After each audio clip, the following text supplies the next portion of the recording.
and show you how to replace a wheel bearing,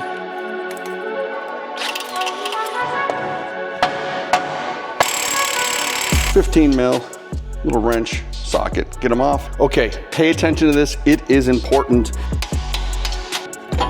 We're gonna just gently put the hub back on.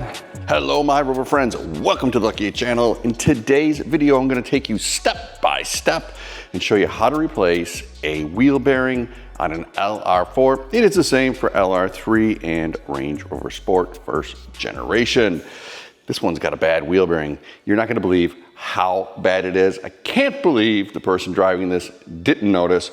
Let's get it up in the air, have a look. Let's get to work.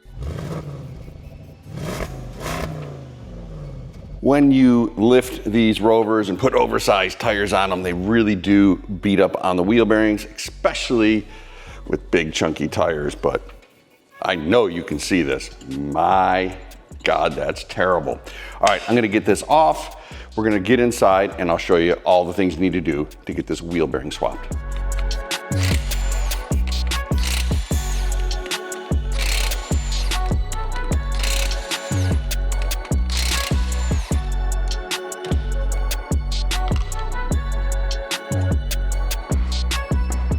With the tire out of the way, we're gonna wanna pull this caliper. I'm gonna get a little hanger ready. We'll hang that so it's not dangling on the brake line. Then we're gonna get the caliper hanger. That's what this little metal piece is called. We're gonna get the caliper hanger off. That's held on with some bolts in the back. Then we can expose the rotor. We're gonna get this little Torx off. Lucky for me, these were just put on about 6 months ago, so it's all gonna come off easy. That'll expose this axle nut. Then we can get all this axle nut out of the way. It's really not a hard job, it's just a time-consuming one. So let's get these parts off.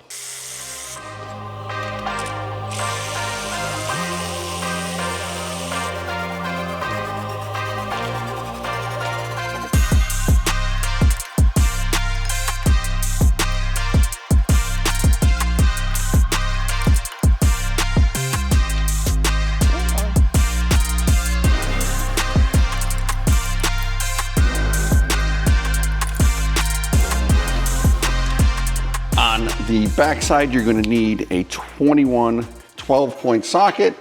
Grab those, break them off, use your biggest wrench, get them free, then we can take the caliper hanger out of the way. They are on there.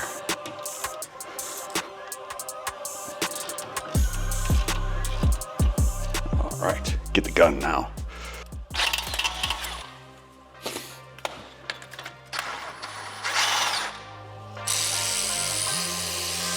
Torx is next, and it is a, oh wow, I wish I could see it. I think it's a T45.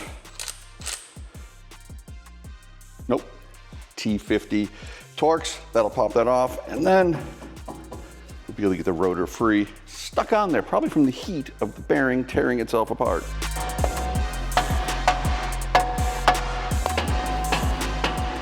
After some convincing with our friend the mallet, rotor is free.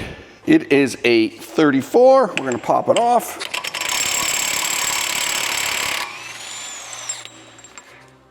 Save that, we're gonna need it again. Here's a little tip for you guys that are doing it at home in the driveway. You can use a big pry bar and jam this against the ground. So as you're trying to tighten it, the arm's gonna swing down, hit the pavement, and then you can use your breaker bar to get the nut off if you don't have an impact. So think of it like this. It's turning, bang, hits the ground, can't spin, nuts off. Okay, moving forward, there's 4 nuts that we gotta get off on the back of the hub. Real easy to get those free. Here they are right here. 1, 2, 3, and 4 on the opposite side.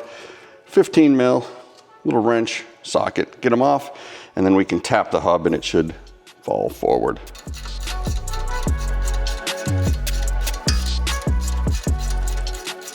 Okay, pay attention to this. It is important. You have the nut off here. You have all 4 of the hub bolts off. You want to make sure that the CV can slide in and out of that hub. A lot of times they get seized in there. First thing you're going to want to do is smash it with your hammer, and then you're going to bend over all of these threads. which will then mean you're replacing the CV. You can put the nut back on, get it flush, and then tap on the CV to get it freed up out of the hub. So there's a little tip from me to you. Don't ruin your threads, it'll ruin your day. Now, believe it or not, I got lucky on this one. It's free, it was a Southern car. I'm gonna just get my hammer and chisel in here. We're gonna break the hub free of the knuckle, and we'll replace it with the new TIMKEN.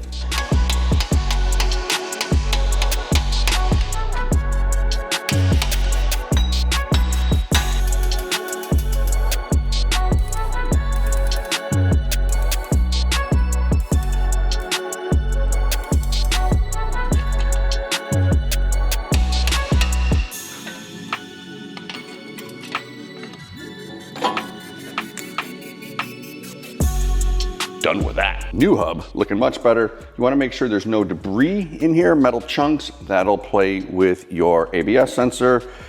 We're gonna just gently put the hub back on, get it in place, tighten that down. While I'm thinking about it, currently, manufacturers change all the time. In the hub kit, you're gonna get 2 nuts. Why is there 2 nuts? Because they're 2 different threads. If you're gonna use the new one, which I would, make sure you're putting the correct thread on. These CVs came with different threads. This happens to be the correct one that I grabbed first. So I'm gonna use that. Get this tightened, then we'll tighten the CV, do everything in reverse. This job's almost done.